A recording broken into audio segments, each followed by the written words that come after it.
Maqaa Abbaa kan Ilmaa kan Hafuura Qulqulluu Waaqa tokkotti ni amanna. Ameen.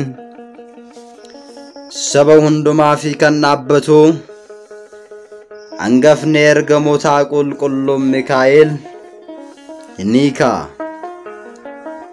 Macaafa raajicha Daani'el boqonnaa 12 lakkoofsa 1.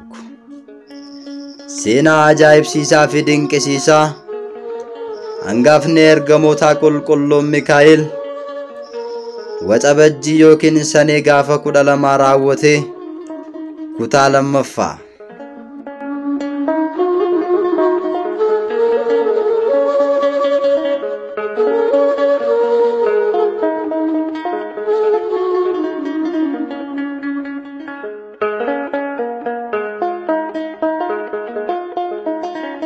Kabajamtootaaf jaalatamtoota maatiiwwan Waaqayyoo, hangafni ergamoota qulqulluun Mikaa'el waxabajjii yookiin sanee gaafa guyyaa 12 raajiiwwan lamadha kan inni raawwate.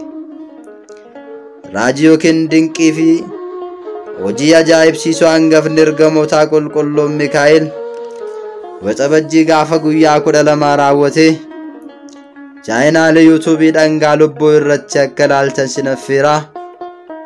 Hojii dinqii fi ajaa'ibsiisoo inni lammaffaa irratti raawwate immoo kutaa lammaffaa isaa kana isiniif dhiyeessina. Guyyaadhuma kana hangafni ergamoota qulqulluun Mikaa'el Baariyaameen xalayyaa du'a isaa gara jireenyaatti kan jijjiiredha. Iskindiriyaatti bara mooticha Baaxilimoos ilmi isaa Akulubbii Xiraa jedhamu Waaqa harkee guddaa dhaabee aarsaa isaaf dhiyeessuudhaan uummanni naannoo sana jiraatan hundumtuu Waaqa harkee yookiin Waaqa tolfamaa sanaaf sagadaa waggaa waggaadhaan aarsaa dhiyeessanii Waaqa tolfamaa sanaaf sagadaa turan. Booda garuu yommuu mootichi Qosxonxiniyoos manneen Waaqa harkee yookiin Waaqa tolfamaa yookiin manneen xaa'otii haa cufaman, manneen kiristaanaa haa banaman, manneen kiristaanaa haa ijaaraman jedhee labsii guddaa labsetti Phaaphaasii Misir Iskindiriyoos kan jedhaman Waaqa tolfamaa namoonni waaqeffachaa turan xaa'otii Zu'aal jedhamu barbadeessuudhaan iddoo inni itti waaqeffamaa ture sanitti mana kiristaanaa ijaaranii taabota hangafa ergamoota qulqulluu Mikaa'elii galchuudhaan namoonni naannoo sana jiraatan hundumtuu dhufanii akka Waaqayyoon galateeffatanii fi akka hangafa ergamoota qulqulluu Mikaa'el irraati eebba argatan taasisan. Kan dhukkubsatan akka isaan fayyan yaadannoo hangafa ergamoota qulqulluu Mikaa'el akka isaan taasisan warreen hin amanne amansiisuun maqaa Abbaa fi Ilmaa Hafuura Qulqulluutiin cuubanii namoota baay'ee kiristaana taasisan.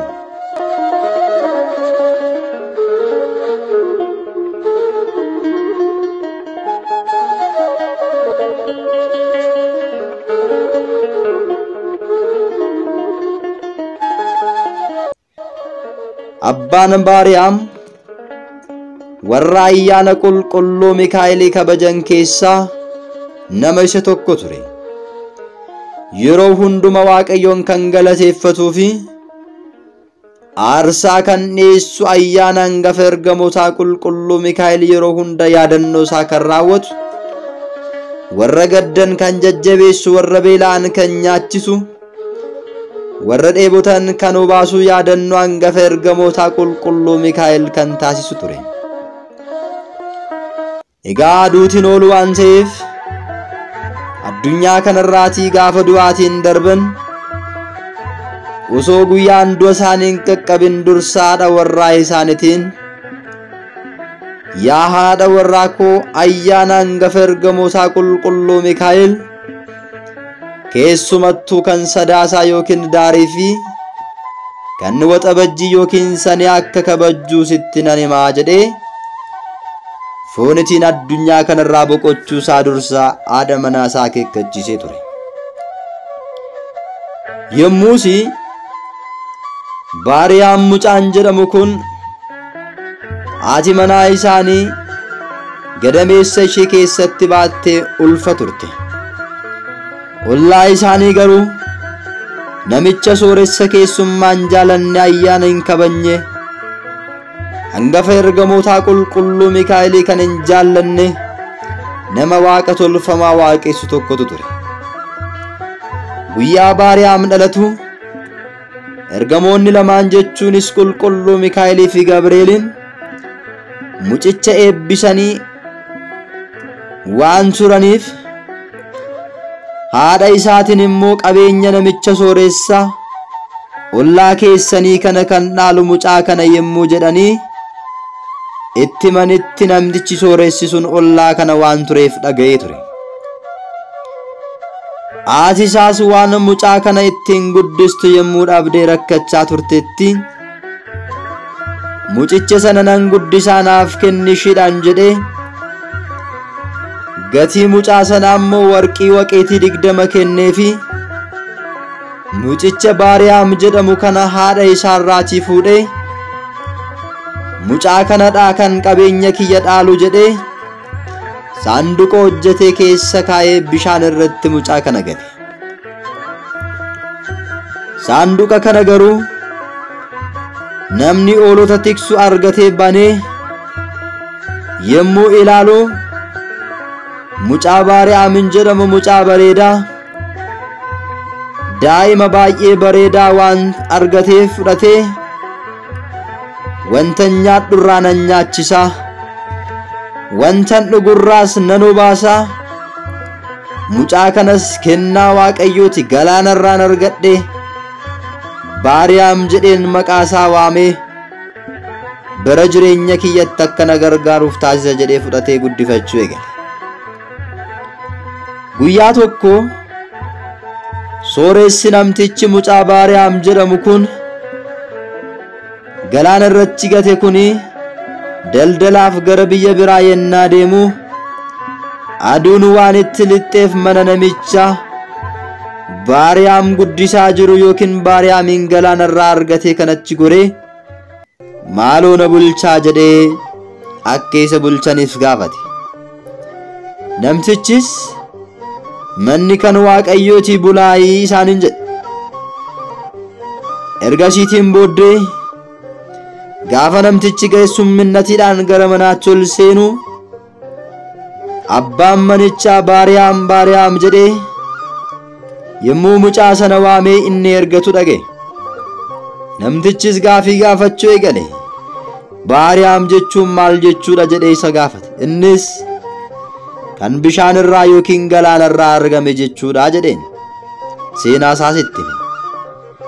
Bishaan irraan argadhee osoo noolota galaana bukkeetti tiksaa jiru bishaaniin oofamee saaxinii xiqqoo keessa taa'ee argadhe. Anis immoo waan nyaadhurraa nyaachiseen waan dhugurraa obaaseeti nan mucaa kana guddisee kanaafuu mucaan kun kennaadha waan ta'eef galaanarraa waan argameef Baariyaam jedhee moggaase jedhee seenaa kanatti himuu eegale. Namtichi sooressi hamaan kunis akka inni du'uuf galaana irratti isa gateen ture. Egaa ammas mucaan kun hin duune jechuudhaan yaada hammeenya isaa laphee isaa keessatti burqisiisuu eegale. Dhiifama guddaa wajjiniin waanan manatti irraanfadhe meeshaa guddaa gatii guddaa baasuun manatti gatee dhufe waan ta'eef mucaa kanaaf qarshii nan kaffalaa fi siifis gatii nan kaffalaa gara manaatti naa ergiitii waan haafaa fidee dhufuu ittiin jedhee abbaa mucichaa gaafachuu eegale. Maarree ilmi kee ilma kootii mucaan kiyya mucaa keetii waan ta'eef gatii dadhabbii isaa hin kaffaltaaf erga ta'ee ergadhu rakkoo hin qabu jedhee abbaan Baariyaam inni Baariyaam galaanarraa argate eeyyameef. yemmus xalayaa barreesse namtichi hamaan kun yeroo inni achi ga'ee ajjeesaa jedhee mucaa kana akka waan gaarii hojjeteetti mootii waan ta'eefiyyuu fuula isaa keessa dhungatee karaa irratti kan galaa ittiin nyaachuu danda'u qarshii isaaf laatee xalayaa barreessee fi itti laatee gaggeesse. Baariyaam osoo hin beekin xalayaa du'a isaa baattatee daandirra deemsa isaa itti fufe. Baay'een keenya beekuu dadhabuudhaan xalayaa du'a keenyaa baannee kan deemne jira. Baariyaam imala guyyaa 9 ergaa deemetiin booddee mana namticha sooressaa kana bira ga'uudhaaf guyyaan tokko yennaafu hangafni ergamoota qulqulluun Mikaa'el dursaa loltuu Waaqayyoo kan ta'e dursaa loltuu fakkaatee loltootas of duuba hiriirsisee farda irra taa'ee gara isaatti dhufe. Nama na eessaa deemtaa jedhee Baariyaamin gaafate. Ani si ergaan fuudhee deemaa jira jedhee Baariyaam gaafa inni itti dubbatu mee natti agarsiisi jedheen. Amanamummaa waan hin qabuuf Baariyaam lakkii xalayaa natti laatame kana namatti agarsiisinnaan jedhameera. Amman bakka ergame yookiin qaama dhimmi ilaallatu biraan ga'utti xalayaa kana eenyumatti iyyuu akka hin laanneef hin agarsiisnes akeekkachiifameera waan ta'eef kun gonkumaa ta'uus hin danda'u jedhee hangafa ergamoota qulqulluu Mikaa'el wajjin haasaa jalqabe. Ta'us osoo hin banamin akkanumatti natti agarsiisi jedhee hangafni ergamoota qulqulluu Mikaa'el ammas irra deebi'ee gaafii kana gaafate. Yeroo kana Baariyaam xalayaa sana erga hin banu jetteetii gubbaan isaa kana fakkaata jedhee gaafa inni gara isaatti qabu hangafni ergamoota qulqulluu Mikaa'el immoo hafuura isaa keessaa ifitti jedhe. Xalayaa du'aa sana gara jireenyaatti jijjiireef. Baariyaam gara mana keessaniitti yennaa dhufee anatu erge waan ta'eef xalayaa kana Baariyaam fuudhee innaa inni dhufee xalayicha irraa fuudhaatii namoota hundumaa olloota jiran walitti qabaatii intala kiyya ishee hangafa fuusisaa qabeenya kiyya hundumaas dhaalchisaa gargaartonni koos isaaf haa bitamanii fi yookiin hojjettoonni koo immoo isaaf haa hojjetanii waan inni ajaje hundumaa tole isaaf haa jedhanii jechuudhaan chaappaa goofticha isaatiin waan chaappeeffamee fi akkasuma ta'ee fi jedha. Egaatii hangafni ergamoota qulqulluun Mikaa'el mallattoo mootichaa inni ittiin mallatteessee mucaan sun akka du'uuf itti erge sana dhumarra kaa'ee xalayicha immoo xalayaa du'aa gara jireenyaatti jijjiiree fi mucayyoo isaa akka fuusisan qabeenya isaas akka dhaalchisanii fi qabeenya inni qabu hundumarratti iyyuu mootii akka ta'e muudamuuf gara jireenyaatti isaaf jijjiire. Yaadattu yoo taatan jalqaba irratti ergamoonni lamaan qulqulluu Mikaa'elii fi Gabri'eeliin innaa inni dhalatutti mucicha erga eebbisaniin booddee qabeenya namicha ollaa keessanii sooressa kana dhaalaa sababa jedhamuuf namtichi fuudhee waan gateef Waaqayyoon kan dubbateen oolu waan ta'eef amma Baariyaam qabeenya namticha kanaa dhaaluuf jira. Ergasiitiin booddee namichi sooressi sunis daldala irraatii guyyoota muraasaan booddee imala isaa irraatii gara manaatti ennaa inni deebi'u naannoo mana isaa gaa'uudhaaf karaan muraasni ennaafu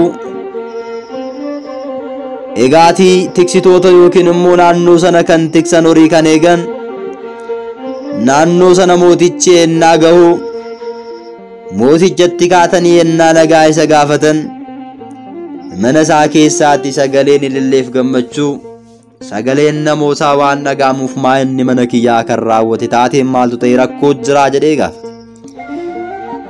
Gurbaan ati ergite intala kee fuudheera, qabeenya keessa dhaaleera, kunoo guyyaa 40ffaadhaa cidha isaanii taphatamaa jedhanii yennaa itti himan yommuu sana namtichi rafatee fardarraatii kufee battaluma sanatti du'ee jedha.